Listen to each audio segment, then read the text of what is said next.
We finally made it. Sorry we're late. Oh my goodness. As soon as I see me going on YouTube here, I will do our introductions and then we'll make some announcements and we'll get into this astrology. Oh, have our people been here asking questions like, where is everybody? All right, we're in. Okay, cool.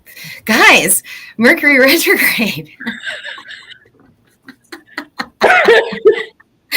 Woo! This is crazy. Woo! Yeah.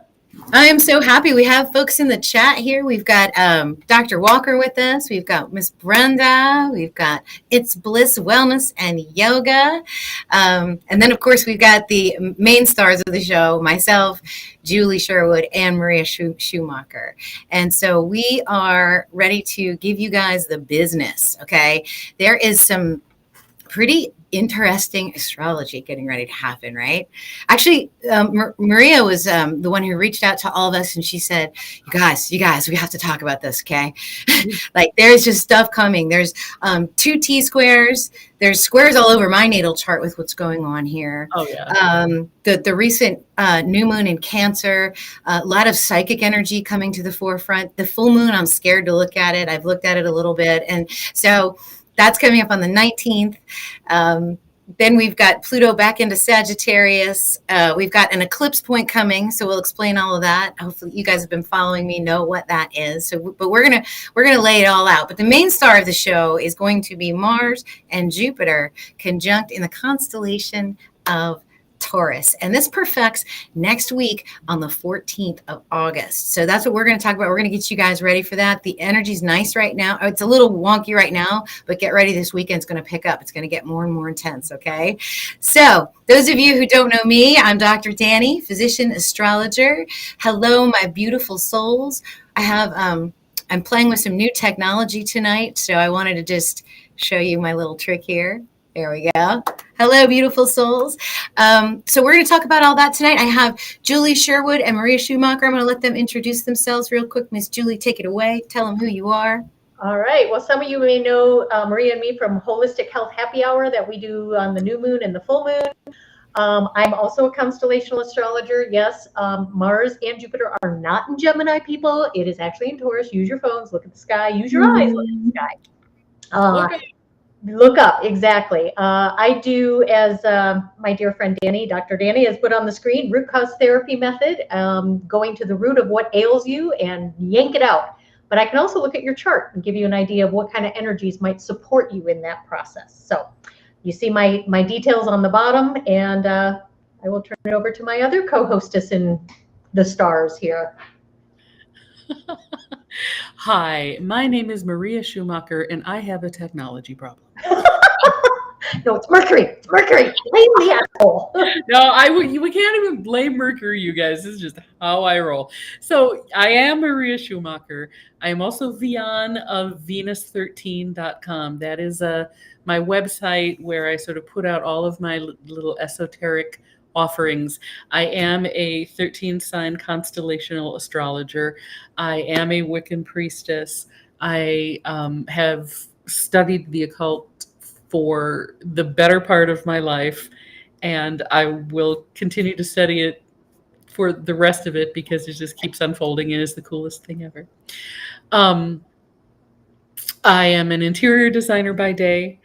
I have a website, Venus13.com. I have a Patreon, Maria's Daily Charts. I write a daily astrology little report blog that I post on Radical Astrology and Cosmic Reflections, 2 Facebook pages. And it's all my fault that we're lame, you guys. You don't know. It's me. It was totally me. It was me. Mercury. Blame the asshole. Y'all might remember that Maria was one of my co-instructors for the Neptune course. Was that fun or what? A lot of you that are in the chat right now took that course. Give Maria like a thumbs up if you love that course. That was so amazing. Your experience with the surreal, with the astral, with those woo-woo energies is what made that class so perfect. and I absolutely love it. And just to do a shameless plug for learn.drdanny.com, our dear friend, we all three know him, Don Bird Talk, is going to be teaching evolution or lunar nodes and evolutionary destiny. It's the second part of our summer session series. Summer session 1 was business and financial astrology. Some of you guys took that too. And our last live is tomorrow night. So that'll be a live Q&A for 2 hours. We're getting together at 6 o'clock, same time, same bad place, but it'll be on Zoom instead.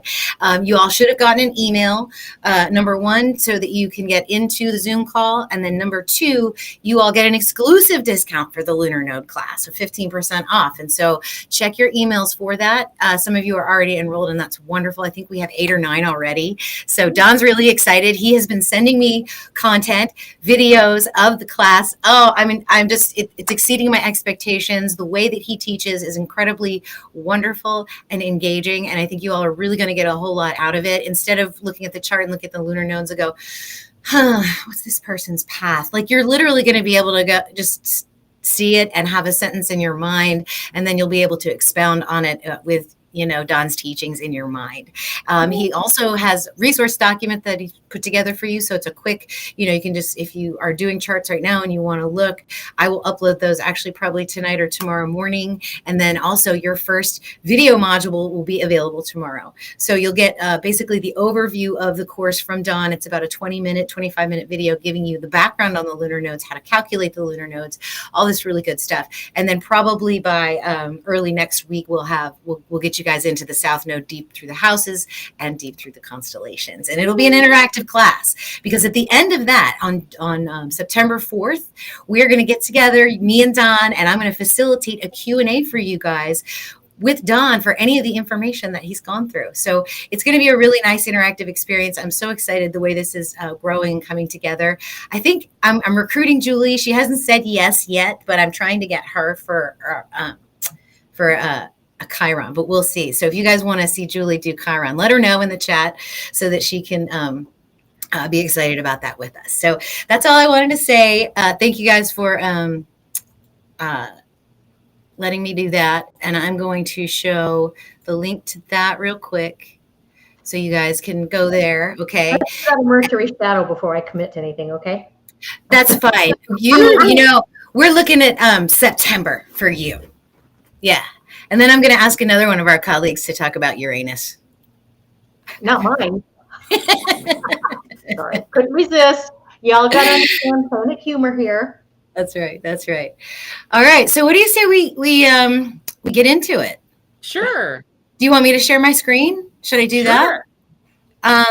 Better you than me. Well, you know what? I think, Julie, if you can, that would be cool, because what I'd like to do is play with my little scroll buttons here. That way people can, I can interact with those that are chatting with us. You'll have to give me a few seconds here because I don't have the chart up. I have to go into a different remote. Oh, that's okay. Okay. Maria, while she's looking. I can do it. Oh, okay. You're going to do it. Look at this. All this coming out in our button. Button.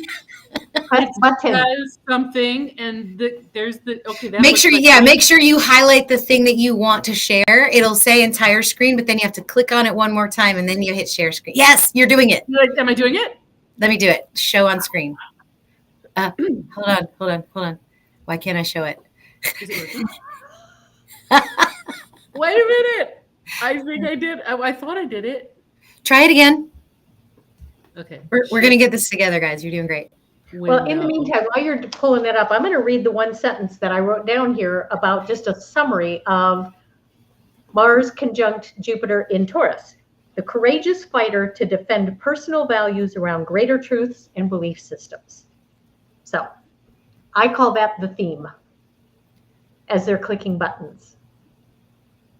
No. Because did that work? Did I do it? No. Well, I don't think so. We have Restream studio sharing. Nope. You know what? I will do it. I will get us back on here, and I'll do it all. It'll be okay. I thought I was actually going to help. No, I think it would have worked. I'm just not really sure how, unless it's, Window. See, we're not Hollywood slick, and we like it this way. You just walk into the water. You're very not. Three of us. Yeah. Maria shared screen, show on screen. So I just clicked on that, but then it won't let me do it. So that's okay. Let me do one more thing. We'll get it. We'll get it. And I'm going to say, like it if you love it. And then I'm going to share my screen. We keep it real here, people. We keep it like very, very real. Share entire screen, share. Okay, you guys are going to see my inner workings now. So hopefully that won't be too intimidating. Okay, put that down, and then we will open this. There you are. All right. Can you see it? Cool. I like it and I love it. All right. So, Julie, just shout out anybody's chats if you see them, because I can't see anybody right now, and I want to make sure that we get to the right date here. Most of the chats right now are just they're chatting, so no questions yet. Okay, good. No. What I really want to know is where everybody's Jupiter and Mars is, because I think that would be helpful to some people. As in, like, which house? Yeah, like if they know what house their deal's in, then we can, or we can go through the houses. I don't know, however you guys want to do it. I'm on the 9th with mine. Yeah, this is today, and then the 14th is the perfection, right? Yep. Okay, so that's this day right here. Yeah. The only thing I don't like about this restream is I can't get my little pen out to draw for you guys like I do on my normal presentations. But here you can see Mars and Jupiter together at 24 degrees of Taurus, making this T-square to Venus, who's opposing Saturn, who's squaring back to these guys. And this, you guys, this square between Jupiter and Saturn is actually going to last for the better part of a year, going in and out because of the cyclic retrogrades that we have. Right. So it's going to be an intense squaring energy, and it's not going to happen all at once, right? I think with these longer transits, it's more of a gradual sort of working with it. You know, first you get the reaction, then you get the integration, and then you get the constructive or the resolution of it, right? Mm-hmm. Mm-hmm. So we have somebody in the chat, initials BU with question mark birth charts. And if your question is relative to where is the Jupiter Mars, the question for me would be in what house, if you know. Yeah, let me go. See, this is why it's you guys should share the screen, but I don't know how to do that. I don't know how to do it. It's okay. Let me go here. I'm going to put this question up on the screen for you guys, and then I will go back to the chart. Yep. So that's where you can go to drdanny.com. You can do the free chart calculator if you want to. It's also on Mastering the Zodiac. There are other places that you can calculate it too. But what you'll do is you'll look and see where Taurus is in. So you can just put your natal data in, like your date of birth, time, and location. Look at Taurus and then see the inner ring and see what house that is for you. So for me, this is my this is all my first house. So I don't know. I'm experiencing this as expansive action, as faith in the will, as bravery in faith, bravery in expansion, abundance, abundant action, those sorts of energies. So it's like an expansion of Mars energy, which is always very go get it. Now I have natal Mars in Leo that's squaring to that. There's a tension for me. There's an energy. There's like this, it's almost like not an anxiety, but like there's this energy bottled up inside of me. And so what I've had to do is really ground myself, get out into nature, take a minute, take a breather, try to not worry about things so much. And that seems to help me a lot with that square. But Saturn's also there too, squaring on this energy. And that with retrograde Saturn, it feels a little bit less like a slave driver. And I feel like the boundaries, there's a little bit more reworking that you're allowed to do with that. But once Saturn goes direct again, I feel like it's going to be more hardcore, more like go, go, go, go, go. So that's my feeling on the Mars and Saturn and Jupiter energy. How do you guys feel about that? Well, before I answer, you get two questions. One, Narita says, I have Mars in the second house, whole sign birth chart, not sure of sidereal, hence I'm here listening. The house systems are, depending on which system you use, is regardless of which constellational sign system you use. So it could very well still be in your second house, depending on where your house boundaries are. And then Bliss says Mars Virgo, 11th in Jupiter. Mars in Virgo, 11th house, Jupiter 7th Taurus. So her Taurus is in her 7th house. Right. Yeah. And I've got this hit with the Mars Jupiter, like I said, on the cusp of my 9th house, but I've also got good old Uncle Dave sitting on top of my moon. In your 8th house. Yeah. In my 8th house, right. So I've got that energy going on as well. And I think a lot of it has to do with. Oh, you know what I can do, you guys? I can actually pull up my chart here so I can show you how to look for your house. So see where Taurus is right here, you guys, on my natal wheel? That energy of Jupiter and Mars is sitting right here in my 1st house. That's why I know it's in my 1st house. So wherever your Taurus is sitting, so for Julie, it's up here. Yep. Right? And then for Maria, where is it for you? 2nd house. So you're down, you're a little bit ahead of us here with it. Yep. Okay. Yeah. So it's how you take that energy into your chart and what areas of your life, right? BU says his or hers are in Cancer, 8th house Mars on the cusp of Leo for birth chart. So yeah, and you can experience it very differently. You know, and Taurus is all about the inner and external resources on a personal level. But then you have it expanded by Jupiter, and then you've got Saturn retrograde in Aquarius. It's all about how do we experience that in the collective, right? In the greater community. So it's that, I think it's like that challenge to find that happy space between them, between my personal values and what I personally want to hold dear to me and how I bring that out to the collective. Maybe it's a rebuild. I mean, look at all the crazy stuff going on, right? We're questioning our own personal perspectives right now. Well, you know, yeah, I'm gonna leap in here because we really haven't talked about the chart. It isn't in this case, at least on that day when it perfects, it isn't just Jupiter and Mars together. That T square, which is also a grand cross with the moon, if you notice. Yes. So the conjunction is directly opposite the moon. The moon is also square to Saturn and Venus. And Saturn is retrograde. So that rebuild, Julie, is just exactly the right word. So I wanted to leap in on that.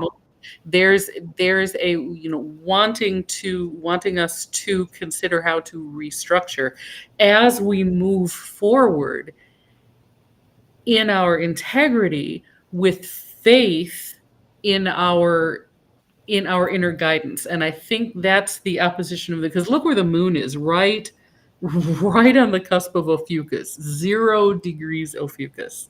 So we're going to be deeply connected to our deepest inner selves, opposite that expanded action taking. And again, as long as it's from a place of integrity, because that's been the lesson. Both Jupiter and Mars had to cross Aldebaran. And Aldebaran is, you know, can be a real kingmaker as long as you are within your integrity, as long as you have integrity. And that integrity can be on several different levels, right? Including structurally strong, square Saturn, right? And of course, square Saturn in Aquarius. So it's going to want us to look at not just how strong are things for us personally, but how strong are things for the greater good. Because Taurus is an intensely personal sign. A lot of what we do there is kind of all about us. What do we like? What is our integrity? What are our values? What are our resources?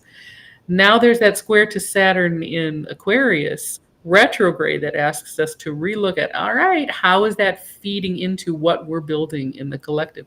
Across from Venus in Leo, which is also about our values, but is going to want us to fiercely defend that. Like, all right, I know who I am. I love who I am. I act from that place of deep Venusian love and strength. I mean, Venus in Leo, she's been conjunct Regulus. Yeah. And It's just so the strength card all over the place, that Venus in Leo on Regulus.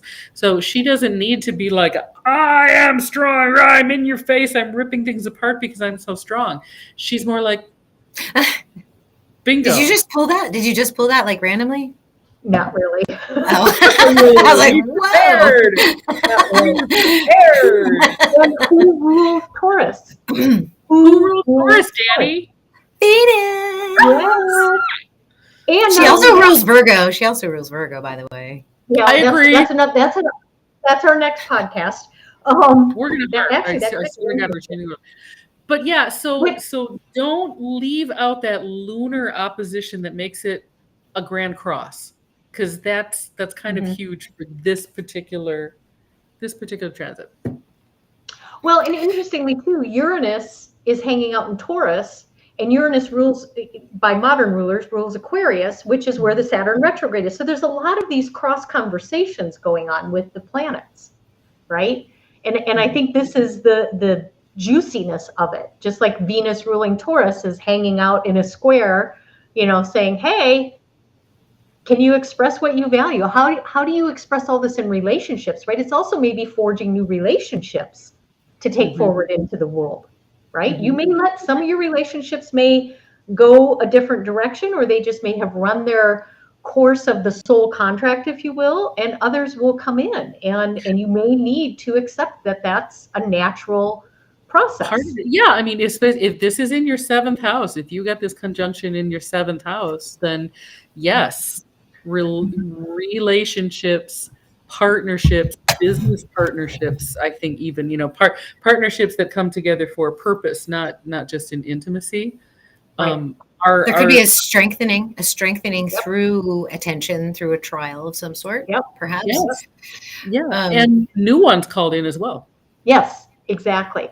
And I think the opportunity for new ones is going to be greater. I just do. I really think there's going to be some opportunity there. So. Yeah, because Mars is newness. It's brave. It's Aries energy, right? First house. Well, not only that, we just had the new moon was on the cusp, the latter degrees of Cancer. And now the sun has already ingressed, or very close to ingressing into Leo. It depends on where you draw your boundaries, right? But it's pretty close. And Venus is where? In Leo. So and the sun rules Leo. So again, we've got these cross conversations. But by the time the conjunction of Mars-Jupiter perfects, the sun will be in Leo.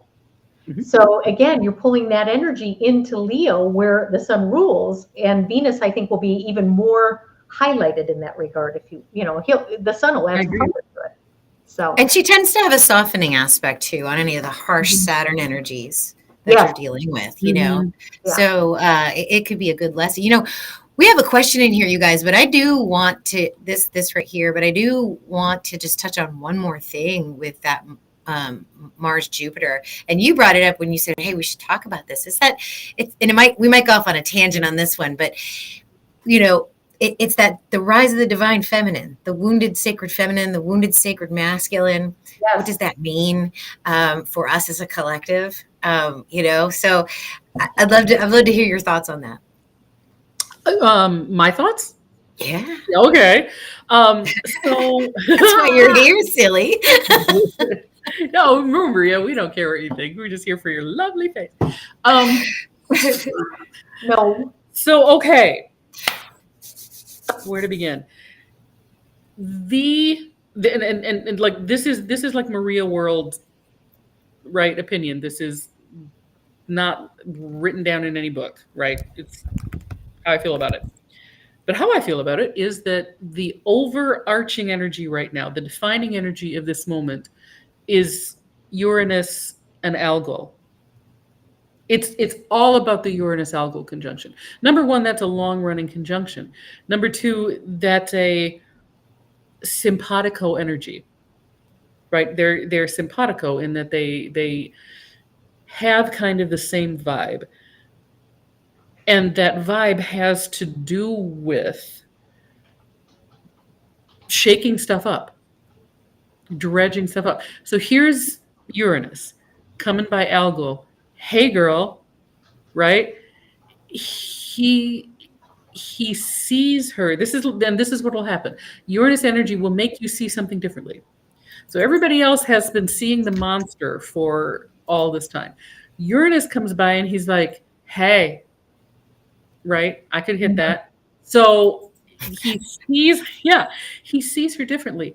And that brings out the wounds. No, so number one, it like brings up all of the stuff that we haven't seen about her, but also puts that in contrast to how we have been seeing it. And she's not going to stand for it anymore. Mm-hmm. I see now how wrong this is. I see now how wrong this has been. I see that I'm not going to put up with it anymore. So he's like, okay, what are we going to do about it? And then, and then Jupiter comes by them. All right, well, I'll work on that. And he's going away. And then Mars comes by them. All right, I'll work on that. I'm going away. Meanwhile, they're sticking with their tight conjunction across from Lilith in Libra. Mm-hmm. Yep. Lilith asteroid, another kind of aspect of that algol energy, the Lilith, right? Again, the rejected, vilified, demonized female. Only she's there in Lilith. She's going to want to take it further into all women. Mm-hmm. Everybody. So that's why we're particularly getting the rise of the divine feminine right now, because of that unusual conjunction that is long running. Mm-hmm. We have also, it's fair, well, I'm not going to go there. And I was going to say real quick, just so people know, Mercury retrograde is wreaking havoc with my doggy's health. So if I go off screen for a minute, it's because he's getting picked up. So Good baby. pretend that I didn't do that. So sorry, go ahead. Awesome. Yeah, so that's the rise of the divine feminine. Now, This also ties into my whole thesis behind the Venus ruling Virgo, because if you've got Venus ruling Taurus, which makes sense. It's an earth sign. It's about the things we value and all of that. But Venus in Virgo is the divine mother, the feminine, the perfect in her earthiness. yes. And they're Yes. both earth signs. And I like Venus for Libra because, Mercury for Libra, because it's the higher octave of Mercury as a diplomat, Me as too. an equalizer. Yes. And if you guys look back, the rulership actually came from the planet's distance from the sun when the summer solstice was in Leo. Mm-hmm. And that was 2,000, 3,000 years ago or something like that. And so you have the sun and moon, Leo and Cancer. Okay. And then you've got Mercury and Venus on the Taurus, Gemini, Mercury, Libra side. And they can switch sides from our perspective. They can switch distances from each other. Does that make sense? So like Venus can be closer than Mercury to Earth. And so it's okay for her to be a little bit closer to us and in the Virgo energy, which is right next to Leo. Yeah. And so that I love that. Plus we have our South Node in Virgo right now. Yes. Plus we have an eclipse coming in Virgo, October 2nd. Okay. And so when Venus is the ruler of Virgo, all of that changes. All of that, the whole Absolutely. background energy of this whole story really changes. And so, I bet that if we really rolled up our eighth, rolled up our sleeves and got on our eighth house study glasses, we would find that somebody switched it at some point. Those rulerships did get actually switched. Well, and oh, go ahead, Maria. Sorry. I was just going to say, because so many of us feel the truth of this. And I know we're not supposed to say, oh, just because it's touchy-feely doesn't mean it's true. Yeah, okay, but you know when you hear something that just is right. Yeah. But that goes with the divine feminine, the intuitive energy, right? And we've been in our, several, however many years ago, been pushed into this programming, if you will. And I'm using that term loosely, but that's what the book says. So by God, you've got to accept it. And it's like, but wait. Isn't that Fairy Mercury though? Isn't that Fairy Mercury? Yeah. Exactly. Both by book and transactional. Yeah. That was another thing. It's that now all of Virgo, all of the qualities of Virgo had to become transactional, right? Yeah. Like, okay, this is worth that. This is not worth that. there's a judgment and value and all of that. And it's because Mercury should be in fucking Libra where he belongs, right? And it's just so, and I'm saying this as a Libra moon. It was almost comforting to have Mercury as that sign ruler. It's like, yes. Well, and the other thing is with Taurus, again, being the stars of the garden, right? The senses, the five senses. This is where you plant the seed and dig in the dirt and do all of that. Well, what is Virgo? She's holding the wheat, the harvest. So it just makes total sense that once you plant the seed, that Venus gets to realize the harvest too. Yeah. I mean, it just makes total sense to me. And for my studies, Venus brings through energy into matter, into creation. Yes. That's what she does, either by creating something beautiful or procreating. Okay, and that's what Virgo does. Virgo is the pregnant energy in the sky. There's thousands of galaxies out there in the Virgo cluster, creating matter out of energy, creating galaxies and planets and stars and dust and people and plants and things. So, yeah. It's so exciting, isn't it? And it puts Capricorn in a different light too, because I think Venus has a different relationship with Capricorn than we've all been led to believe. Venus and Saturn have a unique relationship. I agree. She really softened, and it's like, okay, I'm in the early spring when you're just thinking about planting stuff. We've gone through the winter, and now here comes Venus into Capricorn, and I'm getting that ground ready. I'm getting you to loosen up so that we can plant some seeds in here. I love that. Anyway, I'm sorry. We digressed so far from. Oh, no. I love that. I love that. I do want to talk about Mercury retrograde. This has been a weird Mercury retrograde. The shadows started affecting us like a week before it went retrograde. The flights for my family, because we celebrated my 50th birthday this past weekend, y'all. Shut up! Oh my God, yes! Dr. Danny's 50. Happy birthday to you. Happy birthday, Dr. Danny. Happy birthday to you. See why I love these people? They're so great. Yeah, it was a hoot, but their flights were all messed up. Like a lot of communication issues, stuff like that. Things were, every time Mercury goes into shadow, our ice maker breaks. Oh my God, dude, our refrigerator. In the middle of summer, yeah. Like our refrigerator just suddenly. Keep your juju over there. Yeah. An unhappy doggy is enough. Someone asked, what if you're born with Mercury retrograde? What does that mean for you? Right? Oh, I have thought. And I know the stats on this.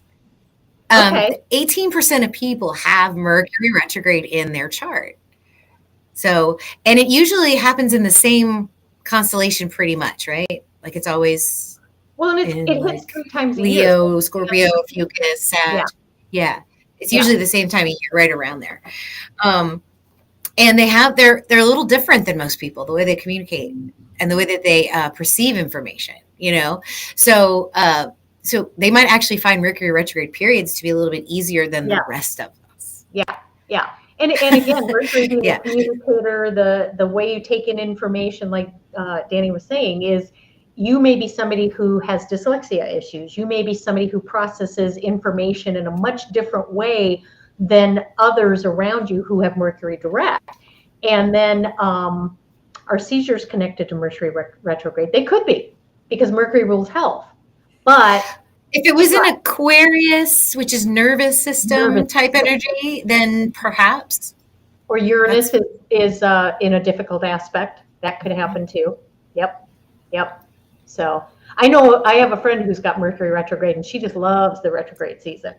She's like, yeah, I've got clear thoughts. I'm not scattered. I'm not all over the place, all of that. Well, for these Mercury retrograde people, I think that they're fine. Like they're fine. Yeah. They know what's going on in there.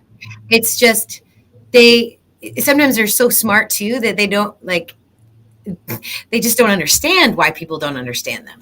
Yeah. Well, and it's like that radio frequency thing, right? Like the rest of the world is on, frequency 560, and the Mercury retrograde is on 425, right? And so it's that, Yeah. Dyslexics untie. Yeah. Yes. Exactly. Yeah, don't mean. I mean, my husband's dyslexic. He always says that joke. So he's like, "Dyslexics untie," and instead of unite. Yes. Nice. Yes. Oh my God. Uh, Yeah, Well, medical astrology is the 2 years ballywick. I couldn't say siege. This would be one of those cop out. I know it sounds like a cop out, but we'd have to look at the whole chart, right? It's just oh like, yeah, yeah, and of you course. want to be careful with medical astrology too, yeah. because like I'm nervous about even delving into and giving people medical astrology because I am a physician and I don't, you know what I mean? Because those wires are weird to cross too. So, Yes. so anytime you do take advice from a medical astrologer, make sure that your doctor is also on board with whatever Oh, yeah. you're doing too, for sure. Which is an avenue to explore, right? It's like, Yeah. oh, okay, this might be something that's going on. Now I need to consult somebody who can guide me in it. Yeah. Mhm. Disclaimer. There's a medical encyclopedia, Llewellyn, medical astrology encyclopedia, Llewellyn, I think is the name of it. If you want to get that, that'll be helpful because you can look up disorders and it's all tropical. So that's the part that does. This is my question. Like, is there something to? Yeah, there it is. Does tropical actually work? Because when you use medical astrology, it's pretty darn accurate. It's pretty good. See, and see, here's the thing. Here's my theory. You've got the Venus Virgo theory, which is awesome. Maria's theory about tropical versus the new astrology is that tropical is an earthbound system. So anything that is bound to the earth, like the body, it's going to be able to tell you things about that. But what it actually is a system of divination based on math. Mm-hmm. It uses star words and everything, but it's with a numerological system. Yes, exactly. It's a numerological system essentially. So in that you can translate that to different parts of the body and assign them numbers fine, and you can find those sort of numerological patterns within it. But it's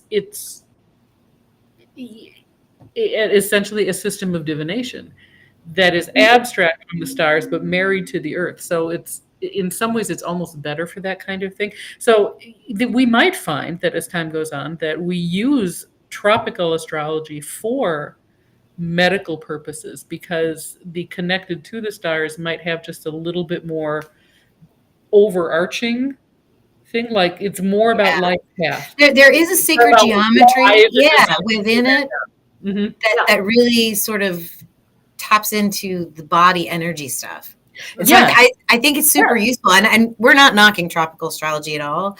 No. I feel like the constellational astrology is like the like it's more the soul guided energy. Exactly. You know? It's like the astrology for the soul that's driving your physical avatar. It's the divine feminine. Yeah. I really believe that. I think the tropical Western, again, not to knock it, just like you, Danny. Not at all to knock it. Yeah. And I think that's the masculine energy, right? Because it's mathematically pretty. It has structure in a way that is easy to understand. It uses numbers magically. It's repeatable. It's fairly straightforward.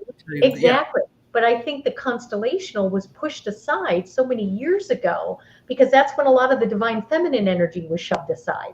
We don't know how to manage that those lady people know how to intuit things. We don't get that. So we're going to push it aside. It's time to get back to bringing that intuitive energy forward. It doesn't mean you discount the rest. Mm-hmm. Marry them together. That's the idea. And gee, what do we have a square with in this perfection? Mars, Venus? Yeah. It's time. It's time to see them both in a way that you can make magic with them. And I think that's the key. I think that's really the key. Oh, Tish, you used the word magic. Well. I want to get back to the conjunction du jour for a moment. Yes. Venus and Mars. I just want to throw out that this conjunction, and because we've got Saturn involved, and because we've got Moon and Ophiuchus involved, and because a little bit of Venus. Be prepared for weather, right? Just weather. And I'm feeling like earthquakes and volcanoes. Like there's probably going to become some sort of earth, literally shaking of the earth in this. And isn't Mars Jupiter conjunction sort of a classic earthquake thing anyway? It could be, yeah. I just feel like the square to Saturn and opposite of Fucus is like, oh, I'm feeling like a weird weather earth internal thing. Could be. Well, and you've got that square with Venus, and with the sun ingressing into Leo, it's fire. So the volcano actually makes a lot of sense to me. Yeah. And coming up from Mother Earth. You know? Yeah. Thought I'd throw that out there. Yeah. Well, in fact, again, I jotted some quick notes. Mars does not like to be in Taurus. He's in detriment there, meaning that it's negative action. It could be misused action. It could be non-existent action. And he's weakened there potentially because he wants to go. And the Taurus bull says, hey, dude, slow down. One step at a time. We got to do this with a sense of stability. And he feels stifled there. So, and he really wants to go. He can be the protector of the stores, like your stores of resources, right? And this can lead to aggression if the energy is too stifled. So that was the other thing I jotted down. And Jupiter can expand all of this, right? Because he's the great expander. So expand it to an extreme where it'll help Mars so long as it's done, as we go back to what Maria said, with integrity. Yes. With integrity. I think that's what I'm picking up here, that it's that there's a shifting and an expanding that wants to happen when these two get together, right? And so there's going to be I want to make room. I want to make room for more. I want more abundance to come in. I want kind of to clear out stuff that isn't going to provide me with more abundance and support. I want to do something, but I'm hammed in because I'm only this space and I'm Mars and I don't like it. And so, you know what I mean? Yeah. And we have a grand trine too. Tell us about that. Moon, Sun, Chiron. Yes. So I think, trines can be softening energy. They can be very harmonic, but they can also be an energy of complacency too. So that's the other thing that we watch for with these trines is don't let it make you lazy. This feels so good. But I think the squares will upend that a little bit. So I think it's a way that it can be balanced. There's also some very interesting energy with the bigger, larger planets. Do y'all see this? All these little sextiles going on here? You have Lilith, Pluto, Neptune, Uranus, trines Pluto, Neptune trines Lilith, Pluto trines the South Node. There's a lot of really supportive energy from sort of like the I like to call them the ancients, right? Yeah. That's the energy that is the old soul energy that is asking us to, say, hey, and if you look at the chart, it's kind of half and half. Like there's this supportive trine sextile energy here and all of these like spiritual houses or constellations. And then you've got on this side of the chart, just like in the personal energies, in the heart energy, physical energy, it's very squarey. Yeah. And all but Uranus in those planets is retrograde. It's true. Yeah. And the only personal planet that's retrograde is Mercury. So that's an interesting play off each other, right? It's really giving us an opportunity to build for future generations. It really is.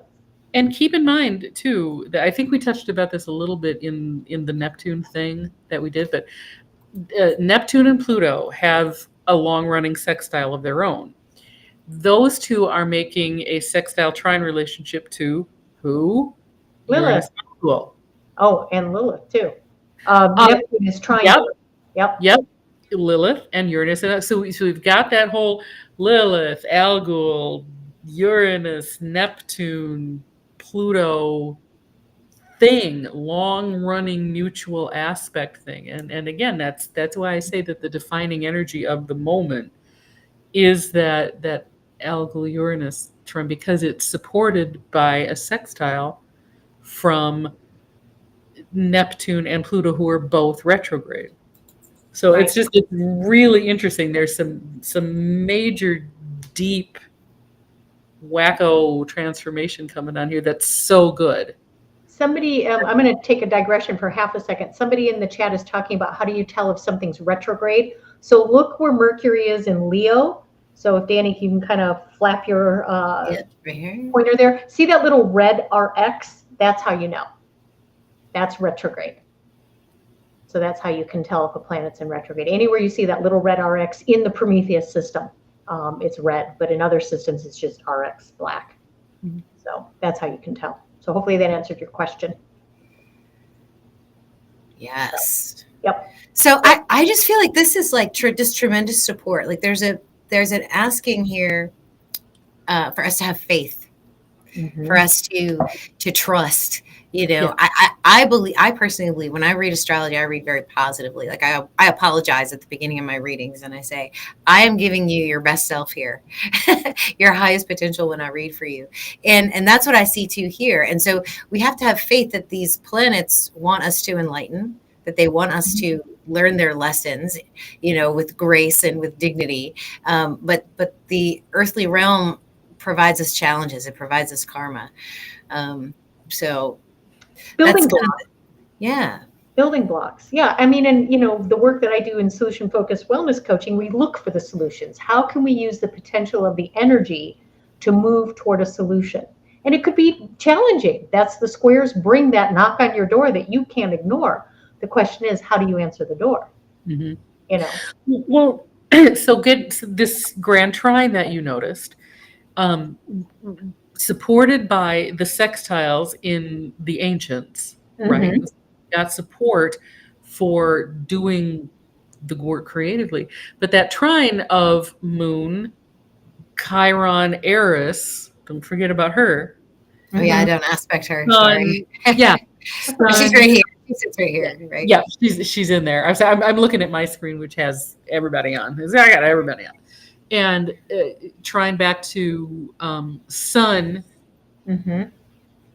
again, which kind of brings up all of that stuff that we might not have brought up before. All of the deep wounds. They want us to look at them. They want us to address them, to give us the chance to move beyond them, to give us the chance to alchemize them, to, you know, really make use of that Pisces.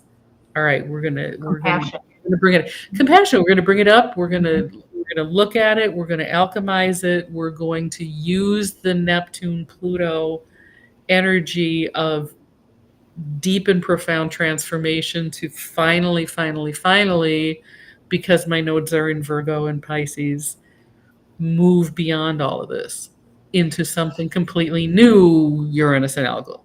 Right.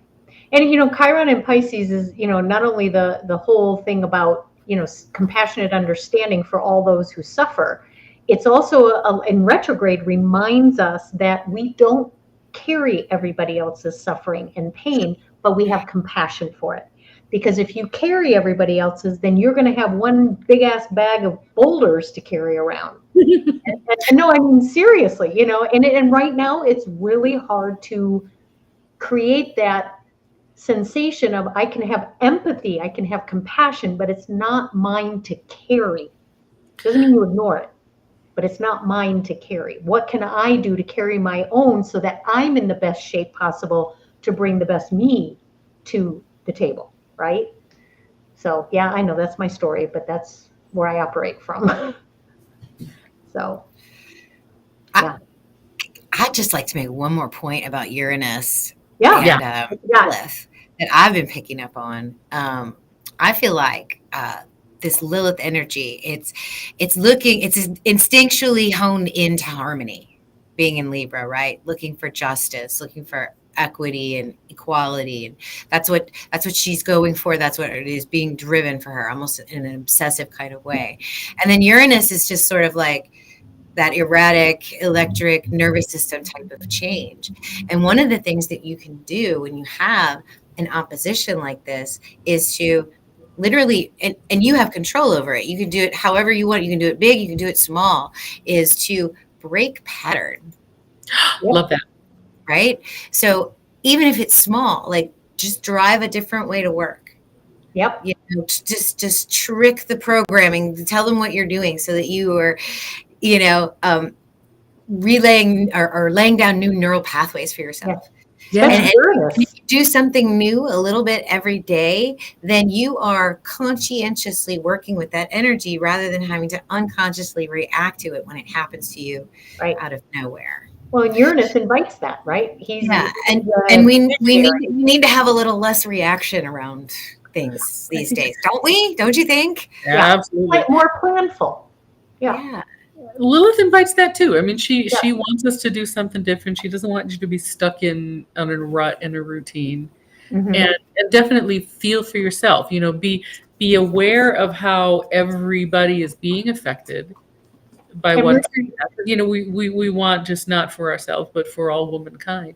And Mercury rules routines, and it's in retrograde. Rethink how you do your routine every day. Yeah. You know, maybe you're going to get up a little later. Maybe you're going to do your meditation in the morning instead of in the evening. Maybe you're going to do Maria's daily charts the night before instead of the morning up. You know, I mean, just random stuff out there, right? Yeah. Have dinner for breakfast and breakfast for dinner. Whatever it is, change your daily routine, like Danny said, in one way or another. Just something small. It doesn't have to be huge. Or be willing for it to change. Yeah, that's true too. Kind of like this kind of like my day was. This is like, if there was anything like a routine in my day, not so much. Today is just not going to happen. So there are days like that when it's just, okay, everything that you usually do is not happening. Right. And having grace not only for others when that happens to them, but having grace for yourself. Right. Yeah.